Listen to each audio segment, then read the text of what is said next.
ইনশাআল্লাহ। যারা প্রতারক, যারা বিশ্বাসঘাতক, যাদের কথা কাজে মিল নাই, এদের সাথে কোনো সম্পর্কের দরকার নাই, এদের জন্য আল্লাহ একাই যথেষ্ট। ঠিক কিনা বলেন যুবকেরা?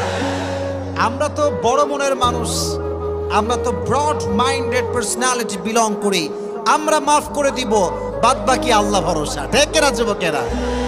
তাহলে প্রথম মেসেজ আজকের এই মাহফিলে, এই যে আমাদের হৃদয়টা আছে, এই হৃদয়ে কোনো হিংসা বিদ্বেষ থাকবে না, কারোর জন্য কোনো প্রতিশোধ থাকবে না। একটা সুন্দর হাদিস শোনাই। নবীজি বলেছেন, আমার জীবনের সবচেয়ে বড় আমল কি তোমরা জানো? সাহাবা একরাম বলল, ইয়া রাসূলুল্লাহ, বলেন কি আমল যেটা সবচেয়ে বড় আমল? নবীজি বলেন, এটা কোনো তাহাজ্জুদ নয়, এটা কোনো দান নয়। ইন ইসতাতা'তা আন তুসবিহা ওয়া তুমসিয়া ওয়া লাইসা ফি কলবিকা গাশশুন লিআহাদিন ফাফআল যালিক ওয়া যালিকা মিন